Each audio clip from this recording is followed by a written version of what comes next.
This was 2 years ago when I was 23. My girlfriend, Cadence, and I had been together for about a year and a half. Life had settled into a rhythm, good, comfortable, maybe even a little too routine. So we decided on a camping trip for spring break. Just the two of us. No distractions, no cell service, no other people. We wanted to escape the world, just for a weekend, to reconnect with each other and with nature. After weeks of research, I chose a remote campsite in the URI National Forest in North Carolina. It was tucked down a Forest Service road, nearly 3 miles from the nearest maintained path. According to the reviews, there were maybe 6 or 7 sites spread far apart. Some isolation was fine. I didn't want a crowded campground. I wanted quiet, wilderness, solitude. We left on Friday afternoon around 3 p.m. The drive was long but scenic, rolling hills, pine forests, sunlight glinting off streams. We stopped at a grocery store near the forest entrance for supplies, freeze-dried meals, water, snacks, and firewood. By the time we reached the campground, the sun was already brushing the treetops in fiery gold. The dirt road leading in was rough, full of potholes and loose gravel. My truck handled it, but every mile deeper into the forest increased my tension. I felt a strange mixture of excitement and unease, the kind that comes from venturing somewhere truly isolated. When we pulled into the clearing, my relief was immediate. The campsite was perfect, a couple of picnic tables, fire rings, and small clearings tucked behind trees for privacy. Most sites were empty, save for one with a blue sedan parked near it. No people in sight. Cadence pointed to the farthest site, near the dead end of the road. That one, she said. It's secluded, but you can still see the road if anything comes by. We set up our tent near the edge of the clearing. Cadence had this meticulous way of arranging everything, and I mostly followed instructions. By the time we finished, the sun had dipped behind the trees, leaving the forest in muted shadow. I started a fire while Cadence prepared sandwiches. For a while, everything felt normal. Warm from the fire, the smell of toasted bread and pine needles, quiet conversation. Around 10 p.m., Cadence went to brush her teeth at a spigot near the picnic tables. I stayed by the fire, poking at it with a stick. That's when I noticed someone standing at the edge of our campsite, just beyond the firelight. I jumped, startled. A man, mid-30s, approached cautiously. "Sorry for startling you," he said, his voice calm but unnervingly steady. "I'm camped over by the blue sedan and just wanted to introduce myself." His name was Aiden. From the moment he made eye contact, I felt a chill. There was something intense about him, like he could see straight through me. Cadence returned, her expression tightening. I noticed the way he focused on her, completely ignoring me. "You picked a good spot," he said to her. Very private. I watched, feeling both irritation and unease, as he continued talking to Cadence, who gave short, awkward replies. Finally, I stepped forward. "We're trying to sleep," I said, keeping my voice firm. "We'll talk tomorrow." He shrugged and left without a word. I watched him walk into the darkness. No flashlight, no noise. Just gone. The next morning, I didn't tell Cadence about him. I didn't want to stress her. We hiked, explored the trails, and tried to shake off the weird tension. But as the sun set, I went to grab firewood near the truck and noticed something tucked under the windshield wiper, a folded napkin. I pulled it out and unfolded it. In messy handwriting, it read, "You should move your tent." My stomach sank. I showed Cadence. Her face went pale. "That has to be Aiden," she whispered. I nodded grimly. "Probably. Who else would it be?" And just like that, he appeared again. Same clothes, same unsettling calm. "Hey," he said, looking at us, but mostly at Cadence. My rage bubbled under my skin. "Stop following us," I said sharply. He lifted his hands slightly, as if to placate me. "I didn't mean to scare you. Just, there's weird stuff out here. You should be careful." I felt my blood run cold. Weird stuff. Abandoned campsites. Belongings left behind. People disappearing for days. It's known around here. His tone was matter-of-fact, chillingly so. I heard noises last night near my site. Thought I'd check, make sure no one got hurt. Best you leave before dark. We packed quickly. By the time the sun dipped below the tree line, our tent was down, everything loaded in the truck. But as we started down the dirt road, I noticed Aiden crouched near his tire. "What's he doing?" Cadence asked. I slowed. He stepped back, revealing a massive slash in his tire. Not accidental, not natural, deliberate. "Can you help me?" he asked quietly. I hesitated. Cadence shook her head. I told him I couldn't.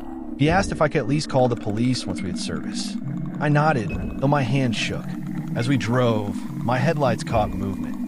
3 figures standing in the woods, 30 feet off the road. Motionless, watching. My heart thumped violently. Cadence grabbed my arm, screaming, and I floored it.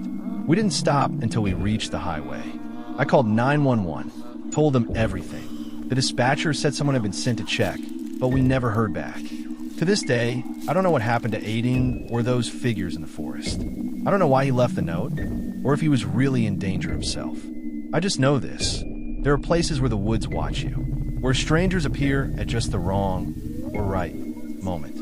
And sometimes, staying even one more night is more dangerous than leaving everything behind. This was 2 days ago when I was 28 and working remotely as an IT consultant out of Bozeman, Montana. My life had recently fallen apart. I'd gotten divorced 3 months earlier, and nothing seemed to help. Therapy, exercise, distractions, they all failed. I was miserable, isolated, and convinced I needed something drastic. A few weeks completely off the grid. No people, no noise, just me and the wilderness. Camping had always been a part of my life. I grew up in the Scouts, learned survival skills from my dad, and had a lifelong respect for the woods. So this wasn't completely crazy, but I wanted real isolation, deep wilderness, a place where no one could find me, no one could bother me, and where I could reset myself. At 2 a.m., sleepless and desperate, I found a forum post from a Montana backcountry camping site, tucked in the Helena Lewis and Clark National Forest. The site sounded perfect, remote, hard to find, unmarked on most maps. By the next morning, I had my truck loaded with supplies.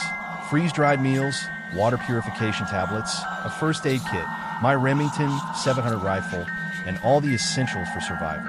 I told no one except my brother that I was going into the forest, vaguely, without giving exact coordinates. I left Thursday morning. 4 hours of driving. Highway to County Road to Forest Service Road, and finally a treacherous, overgrown trail that barely fit my truck. I had to stop twice to move branches and debris blocking the path. My GPS was useless. It kept rerouting me. Eventually, I found a clearing and stopped. The perfect spot? That was the problem. There was already a tent. The tent was old, olive green, with mold growing inside the fabric. It looked decades old. My first thought was that another hiker had found the same coordinates. But the decay told another story. This tent had been here a long time. I approached cautiously. The smell hit me before anything else, a pungent, rotten stench, like something had died inside. Against my better judgment, I peeked inside. The tent contained only a tattered sleeping bag, a few soup cans, and a small notebook. Nothing else. I grabbed the notebook and stepped back into the fresh air. Flipping through it, I realized why the smell was so bad. Pages upon pages of tally marks. Hundreds of them, organized in groups of 7. The last page contained 42 groups, over 8 months of counting. I didn't feel fear yet, just an intense curiosity. Whoever had been here had been doing something systematic, obsessive, and possibly sinister. But as the sun fell, I knew I couldn't ignore it. I set up my own camp on the opposite side of the clearing, far enough from the old tent to feel safe, but close enough to keep an eye on it. The first night was quiet, almost eerily so. The stars were breathtaking. I slept fitfully, exhausted from the drive and setup, but at some point I drifted into a deep sleep. I woke suddenly in the middle of the night. Something was off. I froze, straining to hear. Whispers. Low, almost indistinguishable, coming from just outside my tent. I couldn't tell how many voices there were, but it sounded like at least 2 or 3 people. I lay still, pretending to sleep, hoping they would leave. But then footsteps began circling my tent, soft at first, then deliberate. My rifle hand instinctively went to the bag beside me, and then the zipper of my tent was yanked. I tightened my grip on the rifle. Whoever it was tried scratching the fabric, as if attempting to cut their way in. I spoke up, voice steady but threatening. "I have a gun. Back off." The scratching stopped. Silence. Then, multiple sets of footsteps ran off in different directions. At least 3 people, each running a different path, dispersing into the dark. I didn't sleep the rest of the night. The morning light felt like a relief. I unzipped the tent slowly, brandishing the rifle as a show of caution. And then I saw it. The old, moldy tent was gone. No impression on the ground. No flattened grass. No stakes. It had vanished completely. I walked to the spot where it had stood. Nothing remained, but there were footprints all around my campsite, bare, human, different sizes, circling roughly 20 feet out. Some were deep, indicating that whoever made them had stood there for a long time. Others led to a nearby pine tree at the edge of the clearing. As I approached the tree, I froze. The bark had fresh cuts. 7 groups of 7 tally marks, beginning an 8th group. Just like the notebook, my stomach turned, and then I saw it. A dead squirrel, hanging from a low branch, tied with fishing line. I'm not squeamish. I hunt. I've gutted deer. I've field-dressed rabbits and squirrels. But this was a message. A warning. My hands trembled, adrenaline surging. I packed my campsite as fast as I could, every sense on high alert. The forest had become hostile. I checked my truck. Tires intact. Nothing stolen. But the unease lingered. I drove out carefully, eyes scanning the tree line. No movement. No signs of pursuit. And yet, I knew, instinctively, that I had been observed. I returned home shaken. I kept the notebook. I couldn't throw it away. I didn't want to think about the tally marks and the missing tent. But I couldn't ignore them either. They were a reminder. I had glimpsed something far darker than the solitude I had sought. The next day, I researched backcountry incidents in the area. Nothing official, just forum posts, rumors, and stories of people disappearing for days in Helena Lewis and Clark. Nothing concrete, but I realized that the forest I thought I knew, the place I trusted, was far stranger than I imagined. It isn't just about fear. It's about the sense that something watches, waits, and counts. Every moment in the wilderness since that night has been tinged with unease. Every rustle in the trees, every branch snapping underfoot feels like a warning. I have returned to civilization, but the images haunt me. The notebook, the tally marks, the squirrel, the whispers, they linger. And deep down, I know the forest hasn't finished with me. Because whatever left those marks, whatever counted and waited in the shadows, is still out there, watching. And next time, it might not be satisfied with letting me leave. I never believed in being watched, until I woke up and realized every tent around me had been moved, like invisible hands had rearranged our entire campsite overnight. That's when I knew something had been here, something that didn't want us to leave. This happened during spring break of my junior year of college. Me and my 3 closest friends, Kevin, Ally, and Seb, decided to go car camping in Colorado. We've been doing these trips together since freshman year, but we were all broke that semester, so we went with dispersed camping instead of paying for a proper campground. I found a spot on one of those camping apps that show free sites, somewhere outside of Buena Vista, tucked back on a Forest Service road that seemed to go on forever. By the time we arrived, the sun was already dipping behind the mountains. The air was crisp, smelling faintly of pine and wet earth. We had our tents in tow, sleeping bags, a few beers, and a handful of snacks. The clearing we found was perfect. Flat ground, enough space for all of us, and eerily isolated. No other campers, no tire tracks. It felt like we had the forest all to ourselves. Setting up our tents was easy. We'd done this enough times to know what we were doing. I placed mine near the edge of the clearing, where I could see the others. The rest clustered loosely about 15 feet apart. Nothing fancy, just functional. That night, we drank a few beers, played some cards, and called it early around 11 o'clock. I crawled into my sleeping bag, exhausted but satisfied. And that's when the first strange thing happened. Normally, I'm a light sleeper. Even on the best camping trips, I wake up at least 3 times during the night, whether it's cold, needing to pee, or just hearing a twig snap. But that night, I slept harder than I ever remembered sleeping, like I'd been sedated. I woke up the next morning feeling off. I unzipped my tent for some fresh air and froze. All 4 tents had been moved. Not toppled or ransacked, not disturbed by animals. They had been relocated in a perfect square around a pile of stones that definitely hadn't been there when we went to bed. My mind refused to process it. Each tent was maybe 20 or 30 feet from its original position, perfectly staked, and everything inside untouched. My sleeping bag, my gear, my phone plugged into the portable charger. It was all exactly where I'd left it. I thought I was dreaming. "Kevin!" I yelled, my voice shaking. He emerged from his tent, and I didn't even need to explain. His face mirrored my disbelief. Ally and Seb came out moments later, and their reactions were identical. Shock, confusion, and a creeping sense of dread. Ally spoke first. I had this weird dream. I was walking in a desert with a lion, and someone was counting my steps. Kevin added, "I dreamt I was in the army, marching with my unit. Step by step. I woke up feeling watched." Seb and I hadn't dreamt anything, but the fact that 2 of us had eerily similar visions made the vibe between us wrong. It was almost like we were connected. Our thoughts, our fear, our confusion intertwined. I looked at my friends, trying to understand what I was feeling.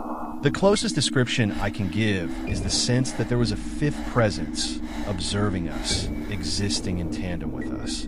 We examined the campsite carefully, searching for clues. Kevin suggested maybe we had drunk ourselves into a stupor and moved the tents in our sleep. I laughed at him. That theory shattered almost immediately. Drag marks ran from the original tent positions to their new locations, stopping 10 feet short of each tent. It was as if someone or something had dragged them partway, then lifted them the rest of the distance. And the pile of stones at the center, 4 stones stacked in a delicate sculpture, was beyond strange. Kevin leaned in to examine it and accidentally knocked it over. The stones tumbled to the dirt. Then we heard it, a low rumbling, distant but unmistakable. It wasn't the ground shaking. It wasn't an animal. It was a sound like massive stones grinding against each other, like an ancient door being forced open.